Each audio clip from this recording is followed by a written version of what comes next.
Floraiku. Let's go get them again.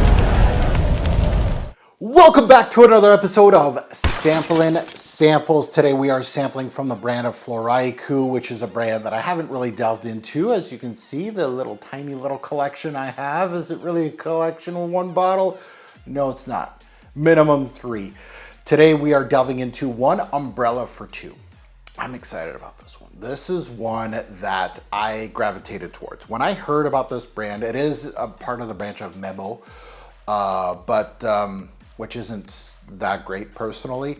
But either way, when I heard about this line and I heard about this particular fragrance, and from people that I absolutely love in a fragrance community, this was one that I had to sniff. Now, I purchased this sample just because of what's in the note breakdown. There's 2 things that really stood out to me. First of all, blackcurrant. I'm a huge blackcurrant guy. Nothing can beat Enchanted Force. Unfortunately, that thing is long gone. But at least I have 2 bottles of Enchanted Force, and the best blackcurrant in the game ever. But it also has tea in this one. So there's a little bit of a mashup of some great notes here in the note breakdown. And I really wanted to see where this one was going to take me. Now, I heard really good things within our community and, you know, fragrance friends that I really trust. So purchasing a little sample actually was a lot harder a few years back. I see it most of the sampling places I go to now have this line, but back then this one was actually kind of hard to find. But I finally got one, and it was, you know, I feel, and now with the testing, this is a must for people that love blackcurrant, period. Tea-based, we'll get into that. It's not your typical, like if you're thinking, you know, Bulgari kind of tea-based fragrances, you know, those Eau Parfumée au thé vert or the white tea one, or it's not in that genre. But this is part of their secret teas and spices collection of the brand, so an inner collection within a collection. This brand is under the Memo umbrella. Pun intended. One umbrella for 2. Actually, they have, I think, also Hermetica is another. I don't like that line at all from what I've tested. So they're a 3-headed monster. I think that's under that umbrella, all 3 of those. But I'm not a huge Memo Paris kind of guy. They have a big audience, but for me, they started off in our community with the Free Bottle Brigade. Hermetica, same thing. This thing, same thing. But I'll give it a try, especially when I hear a lot of good things about the scent. The marketing kind of goes away when the scent's actually really good. The one thing that intrigues me with this particular brand is they got a lot of tea-based fragrances. And, you know, you can screw up tea-based fragrances, but it is one of my weak points in regards to scents. I'm always looking for a good tea-based fragrance. I have probably 2-3 dozen in my collection, and they always ground me when I want to study something, I want to focus, I want to read a book, you know, going to bed kind of scents.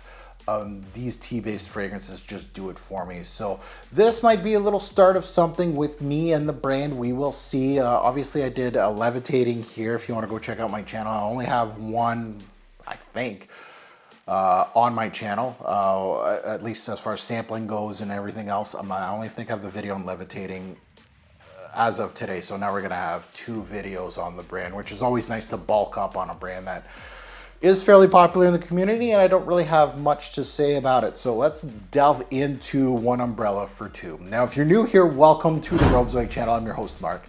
If you haven't subscribed yet, hit that subscribe button. You know, I will delve into fragrances like these, indie, niche, designer, bargain bin, things that are $20 to $2,000, doesn't matter. So, you know, subscribing is free, and hitting like, especially, you know, I bought this little sample. This is not sent to me. I really appreciate that. And to my returnees, welcome back. Much love to all of you.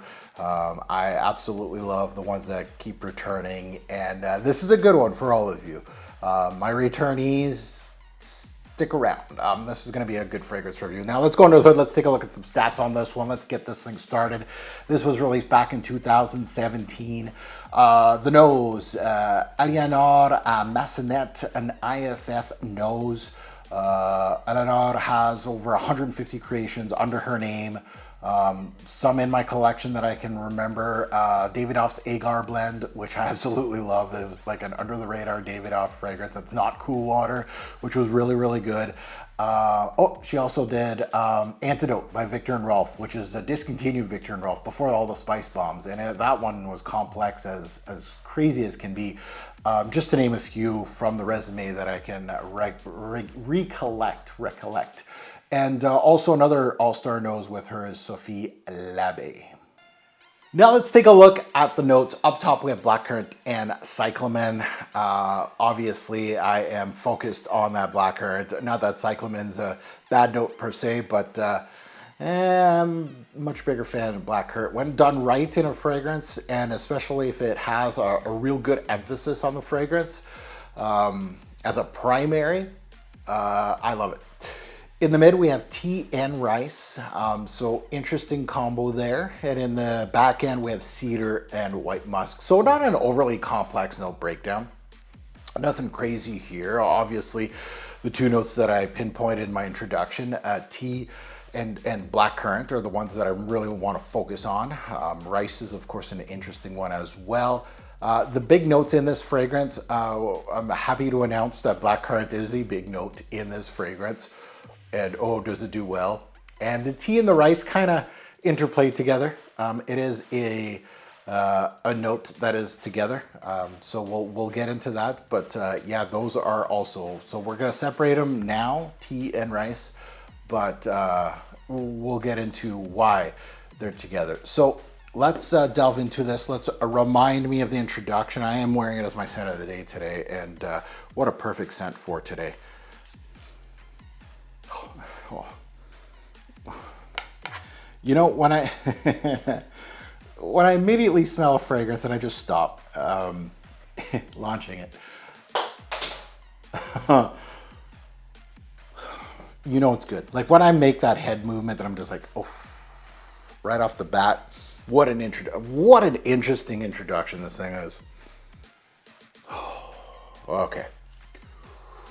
Let's get it started. Now, right away, this thing's a winner.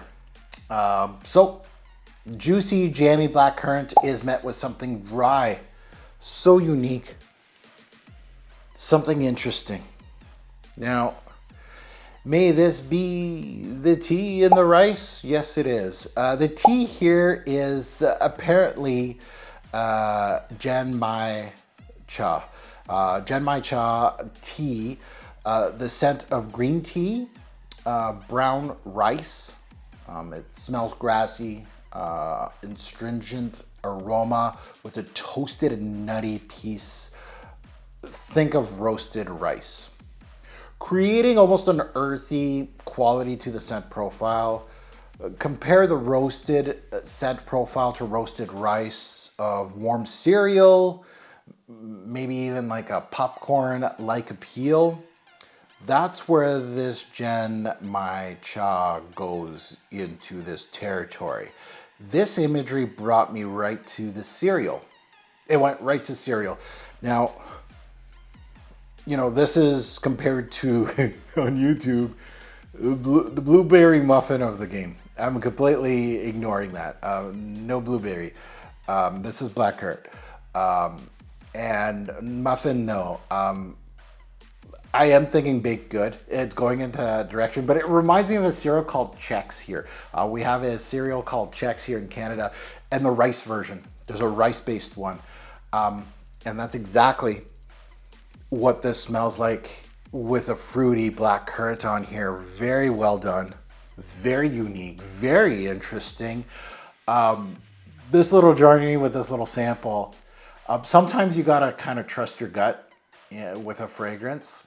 And this one was pretty pricey. It is pretty pricey. So when I was having a hard time trying to find an actual sample, this was on that do I blind buy kind of list. And I'm on there. Like there's a couple lists for me. Like if you name me off fragrances, you can give me a list of 100 fragrances and I'll tell you exactly where it is on the list of, you know, am I shopping for it, right?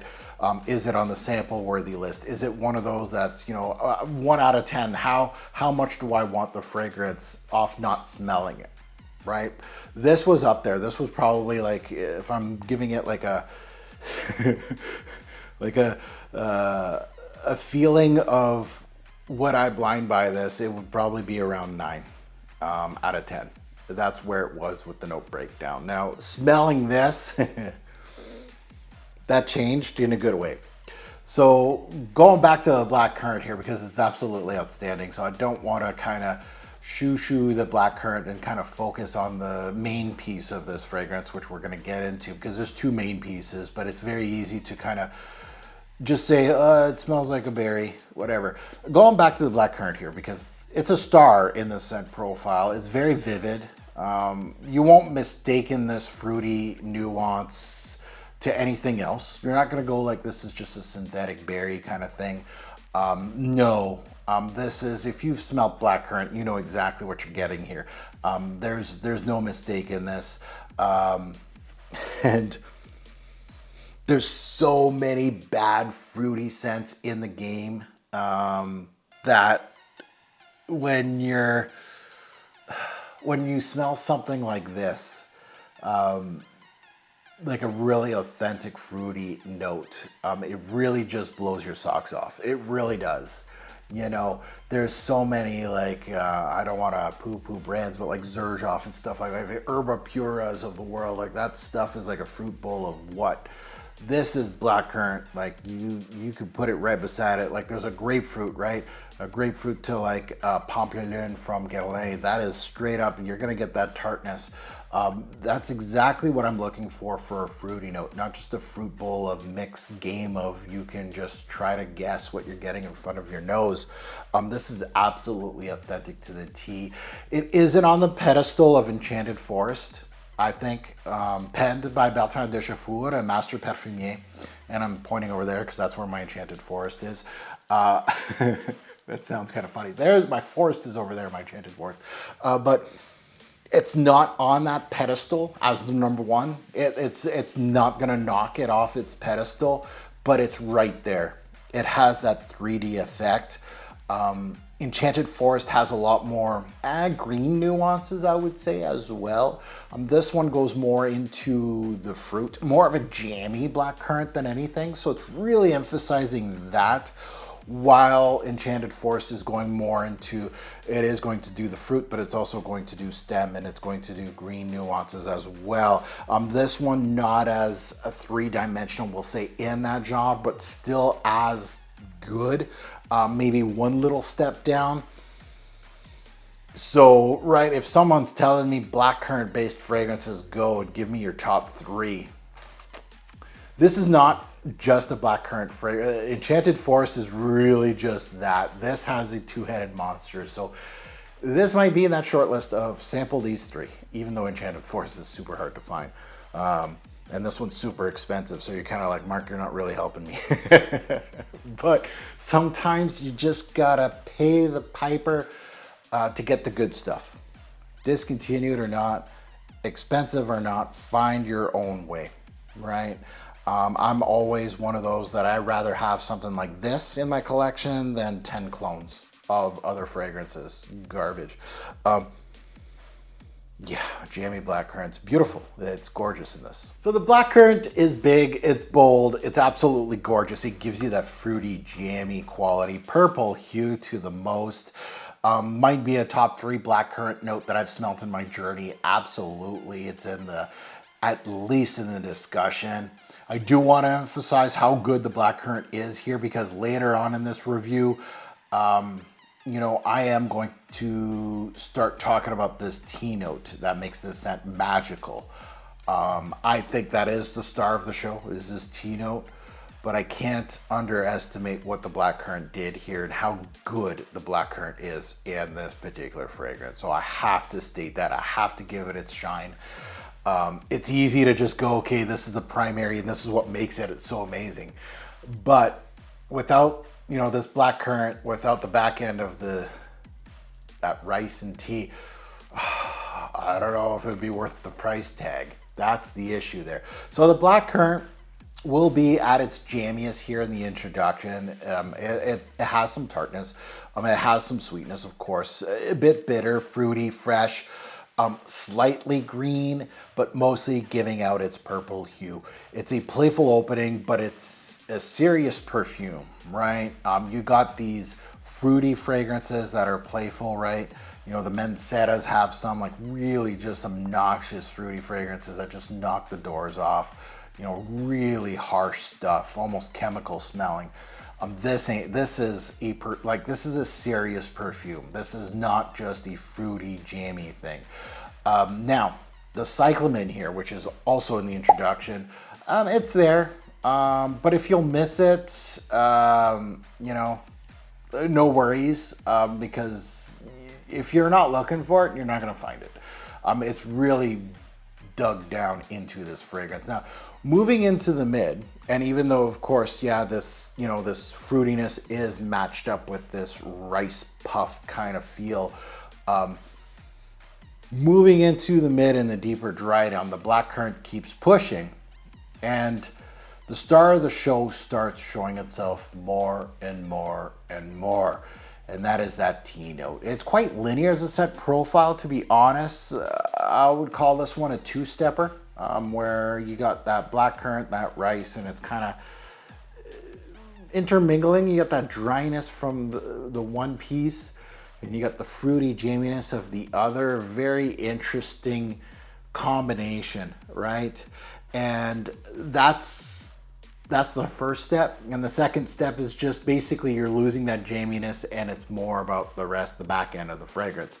The big piece here is the tea note. The blackcurrant is of the best type of quality in my personal opinion, and can be the star of the show, but the piece that makes this a complex scent is this puffed rice kind of tea thing in the background, which makes this the art that it is. It's just not another gourmand. It just isn't. You'll start feeling slight woody nuances from the cedar, and I felt a bit of vetiver as well, even though I believe, yeah, vetiver is not listed as a note. If you're looking for a straightforward, high-octane, tea-based fragrance, this won't be that in my opinion, but it's an interesting concept here. So it really emphasized more that, you know, some people think of it as popcorn, but I feel like more it's like a rice puff of a feel, and you could go baked good, you know, muffin like a lot of people go, and you wouldn't be wrong. So it's an interesting kind of tea, and it smells kind of like there's like a tea thing lingering in the back end, you know, like a green tea kind of thing, but it's not like a Bulgari green tea fragrance where it's straightforward. That's kind of where I'm getting at here. It's more about the artistic side of things than just a tea-based fragrance. It's got a lot more going with this one. So for imagery, and I feel like the imagery juices have been flowing lately. The past couple fragrance reviews have, especially with unboxings. So sampling samples, sometimes imagery will pop into my head, but really it's one of those that fragrance reviews, like proper reviews that I'm smelling it several times, then the imagery starts flowing through, especially with a lot of artsy fragrances, but sometimes it just comes like this. This one right here, the imagery is very vivid for me. Like I could write a book on how this smells. That's how vivid this thing. It's, I'm placing myself here on a second date with a girl that you really want to impress. You want that third date, right? Now, she did mention in the first date that she loves surprises, and mentions that she's big on tea and loves blackcurrant, right? You just found that out without, you know, talking to her and stuff like that. You take the time before the second date to do all this work. So you take the time to find a local handmade jelly shop that has blackcurrant jam, you know, some of the best in the game. You found a bakery to get some fresh bread. You went to find an exotic local tea shop and get her favorite tea, the Jen matcha tea, right? You scoped out, scooped up. You scoped out an area in your city for a picnic near a beautiful lake under a cedar tree. That morning you set up the picnic, but you're sensing that there's going to be rain, so you get yourself a huge umbrella made for two to cover the picnic area. You know where I'm going with the name, of course. So that is set up for you. You blindfold her because she likes surprises, take her to this undisclosed area. You park, you take her out of the car, and all of a sudden there's a downpour. You called it, there's a downpour. Okay, it hits you both real hard. You decide to take the blindfold off, take her hand, run to the area that you made for the picnic. You know, umbrella perfectly placed to keep you both dry. Perfectly fine. While she's drying herself off, and you know the area is nice and dry, you make her the tea and you cut the fresh bread with the blackcurrant jam, and while enjoying the downpour on the lake, you both enjoy that kind of imagery of just enjoying the time around you. It's zen-like, and it was for breakfast, the perfect date to secure that third date with her. A morning to remember, right? Something to speak about at your wedding. So that's imagery takes me places. I told you guys there should be a disclaimer at the start of some of these reviews. So overall, this is a good one. Overall, what an interesting concept. What an interesting scent profile. A unique take on a gourmand. Truly unique. It might be one of the most simple scents on the market. If you're looking at it at face value, you're just like, okay, right? And you might even look at it and go, oh no, you know, but oh, does it do what it needs to do on your skin? You have two, not only one. It's rare to see one, and I mean like one juggernaut of a note that is one of the best in the game, right? But having two juggernauts in one particular fragrance is almost unheard of. So they're both at their peak here. The blackcurrant is one of the best blackcurrants I've smelled in my journey. I've smelled quite a bit actually. So Enchanted Forest still has it beat by Vagabond Prince. It's really super hard to find. So honestly, almost by default, this might be one of the best ones in the game. And also this tea note. It's not your typical tea note, so I just want to have that forewarning in my fragrance review that if you're expecting a green tea accord or something, it's lingering in the back end, but it's just not enough for me to go. But they are these two notes, and just that tea note doing its thing with the rice is just outstanding. You can smell that rice. If you can't, it is huge. It's rare to see one note like this in a scent profile, but two, it's excellent. When the tea overshadows perhaps the top three blackcurrant note in the game, you know you got something special here. And it really is absolutely gorgeous. Like I don't have much, have this preconceived concept of the brand, right? I'm not a fan of Memo. Not a fan of a lot of things they've done. I don't even remember if I have I think I have African leather from the brand, and I like that. Not on this stage though. So it has to count for something. Now let's get into seasons, day, night, versatility, and performance. Seasons, I could say all of them, but just because of going back to my imagery of that second date, right? The tweener months would work better on this one. Spring, fall, rain, overcast, maybe a little bit of start of snowing. I think, the weather, the spring and fall always speak to me more. They have more, I don't know, they have more, I always feel like spring and fall, the tweener months, have more faces to them, more emotion to them. And you're just like, seasons have emotions. I don't know, I feel like spring and fall, right? It's raining, it's a gloomy day, it's a sad day. But then you got these really nice, spring days that the flowers are blooming, And in the fall, you know, same thing. Maybe you have a beautiful fall day that the leaves are falling. It's still beautiful. There's a lot more emotion in those two seasons than, to me personally, summer and winter, where they really are those polars that, you know, you just got that warmth, then you got that coldness. I feel like the other two seasons pluck a little bit of the other ones a little bit, and they have more, I don't know, like more emotion to them. So spring, fall mostly, I could see this spill into summer a little bit. It did well, like we are in July here. It did well here in Canada.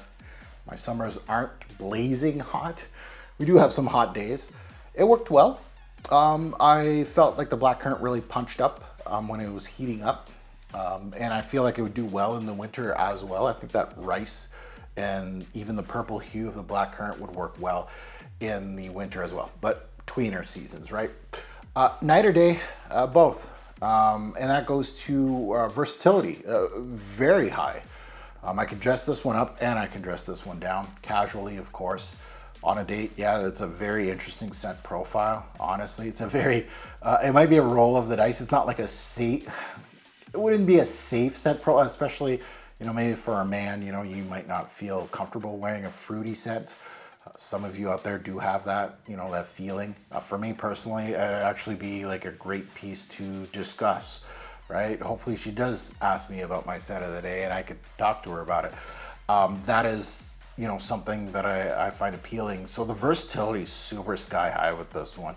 At least I could see it. And that's where, you know, these mega big dollar fragrances, right? This is not cheap. Its versatility is high, you know, seasons, any day or night, any performance. Very good, very good. You're looking at longevity, 7 to 9 hours. So again, just because very positive fragrance reviews, it doesn't mean it has to blow the doors off. 7 to 9 hours is really, really good.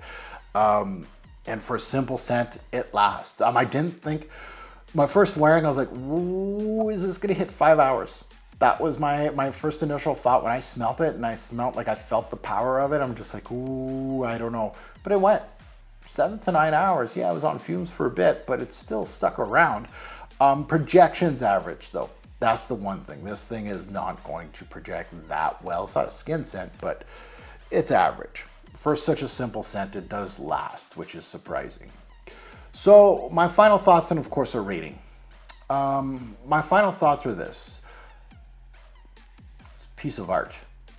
That's exactly from day one till the end of testing. There's this criteria that I'm looking at. It's wearable art. That's exactly what it is. When you look for unique pieces in perfumery, this is what I'm talking about. And it doesn't have to be like this super dark, you know, it smells like you worked on motorcycles and stuff. That's nice, right? I'm a big fan of smoky fragrances, some that kind of smell like, you know, dark and gothic and stuff. Yeah, give me the artsy pieces. I'll love it. Even the, you know, the ones that smell like civet and animalic and weird. Yeah, this is not there. This is an art piece. This is like a much brighter side of the art side of things. Like Memo, Hermetica, Floraïku are all under the same umbrella, and really this might be the star of all three brands. Now, granted, all three brands I've probably smelt out of all of them, and I'll be honest, you're probably looking at under maybe 10 to 12. That's it. I'm not a fan of these brands, but I've warmed up now. On Floraïku, at least I've warmed up. I want to try a few more. I want to sample off the strength of this. This deserves at least three poopy samples. Like 3 terrible scents. I'll be like, okay, this is like their one in a lifetime. But this might be the star of all 3 brands. You never know. But this is going to be great for casual use to dressing up to even. And this is important, even for my own personal enjoyment. That's what's important with fragrances, right? You're looking at these videos, and I hope you're not looking at these compliment videos and, you know, all this stuff. That's not important. Maybe it is for you. Maybe it is. And maybe some of you wear scents that you absolutely hate. I don't know why, just to fit in. just because somebody complimented you on it. You do know that all our noses are different, right? Just when one person compliments you, the next person might be hating it. You'd be like, well, this is the one that matters for now. So if I want something beautiful in perfumery just for me, this is on that list. That's a big thing. It's that good, that good. Now, if I have to give it a score, I don't have to think hard. Like I'm trying to think, oh, no, not hard at all. If I had to give this one currently, it would be a strong 10 out of 10. And I always put my money where my mouth is. Yes, this is a brand new bottle of One Umbrella for Two. You might have noticed it up here. It's not there anymore. It's over where the purgatory is. No, it's not going into the purgatory. It's actually going on my desk. Now that the sample has been worn, I enjoy it. Now it's time to put it in the queue to unbox. And I feel like just speed going through a whole bunch of unboxings to get to this one. Because I'm hoping to have it unboxed for fall, actually. I think it's best for spring, but that season's kind of over. Fall is going to work well. So congratulations to the brand of Memo, Floraïku. I don't think they've ever gotten a perfect 10 out of me. So this is very well deserved. I'm really impressed with this set. It was really, really good. Now it is very pricey, but, and again, I don't hold your purse strings. I don't hold your wallet. This is on my personal budget. It was something that I did get it at a discount. I think I got on Fragrance Buy a few years back. So keep that in mind. They don't have it in, well, they might have it in stock now. I didn't look, but it really sells out quite a bit. I think it was around 3 something. I think they retail for 4 something. So 10 out of 10. Congratulations. Excellent scent.